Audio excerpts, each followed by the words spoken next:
Hello, hello, hello, hello. This is Dr. Kemp signing on. I just want to come on and talk about this wonderful video I listened to today. It was a video with Will Smith reconciling with Aunt Viv. And as some of you guys know, they have been fighting feuding publicly for like 30 years.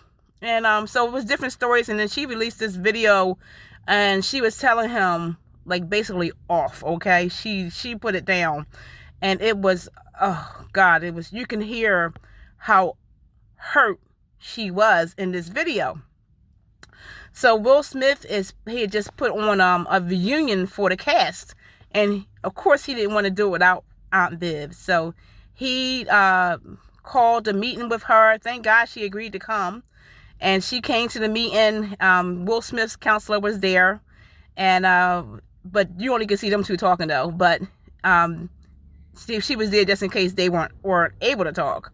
So she was there, and Will Smith had allowed Aunt Viv to share her story. So one of the acronyms that Will gave for love was, for L, you have to listen. So what he did was he allowed her to tell her story without interrupting her and without trying to tell his story.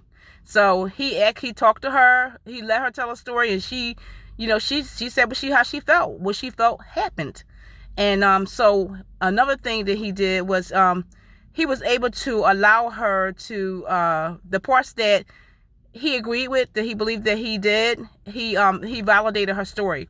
So he listened and he said, that must have been hard, whatever point that she was at, because she was sharing her story.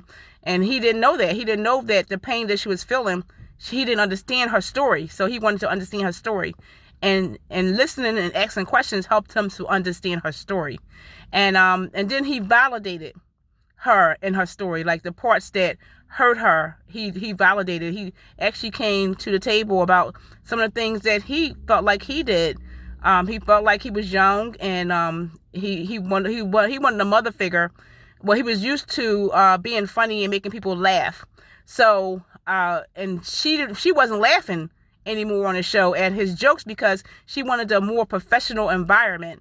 And he had with him being on air, he had some of his friends with him, so the environment for showcasting wasn't as professional as she would like. So she didn't laugh at his jokes. So as a child, he said that as he grew up,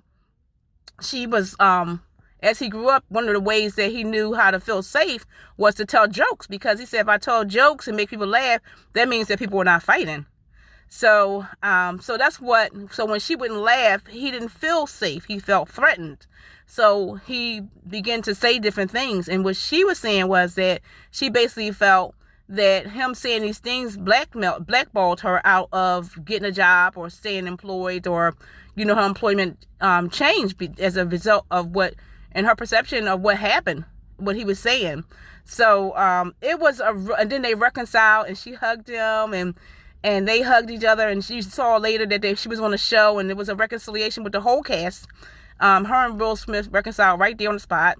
So it was so beautiful. And the part that stuck out to me was that Will Smith was able to listen to her story without interrupting her and telling his story. He was able to validate the things that he felt like that was true that she said about him. He validated those things.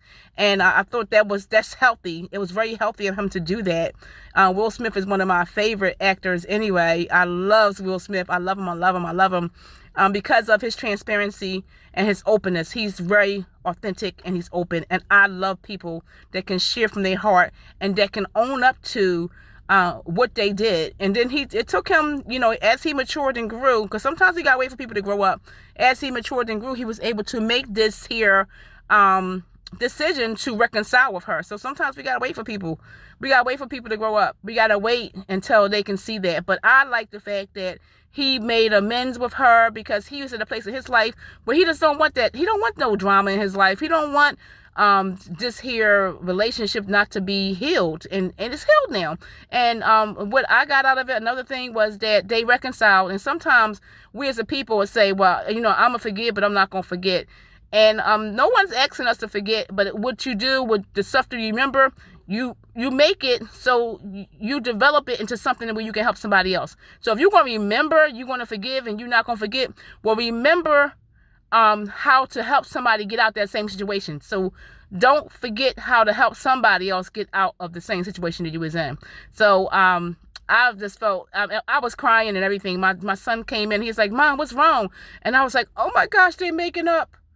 And they was reconciling. So it's a difference. They was reconciling. I mean, they was bringing the things back to the way it was. So it wasn't like they can still talk, they can fellowship. She still called him her little, I guess, not her son, but she loved him like who he was as on the script, and he loved her as Aunt Viv. So it was just beautiful, beautiful, beautiful.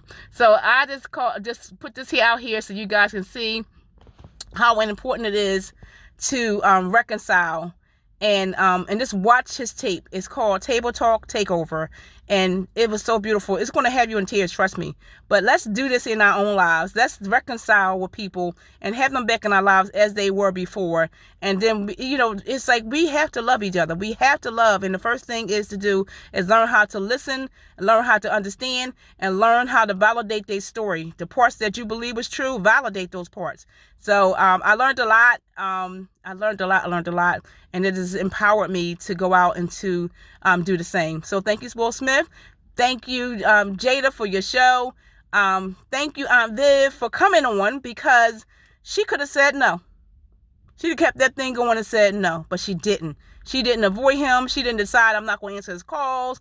I'm not going to respond to his texts. I'm not going to respond to his emails. She decided to reconcile as well. So it takes two. So if somebody's reaching out to you and saying that they're sorry, then you got to respond back to them. And I know I've been guilty of that myself, because sometimes you're in a place where you're thinking, you don't want to say bad things to the person. You don't want to say bad things to them. So you're trying to protect the person by not responding, because you're like, I'm in a place where I'm going to say something that I don't got no business saying. So therefore, I'm going to pass on this. But when you get to the place where you can talk to that person, then you talk to them and reconcile. And if it takes you too long to talk to that person, get on your knees and get on your face before the Lord, and the Lord will heal that pain, and he will give you the strength to have that conversation, because nobody can heal you from bitterness but the Lord.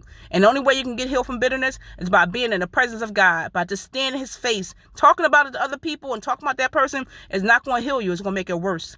So get in the presence of the Lord, lay there and let him heal you, because he will heal you, and then you can have that conversation and your relationships can be reconciled.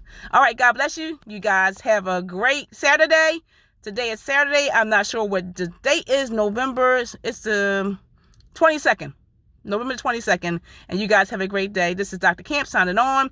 If you like what you heard today, press subscribe, hit like, and leave a comment. All right, talk to you soon. Bye-bye.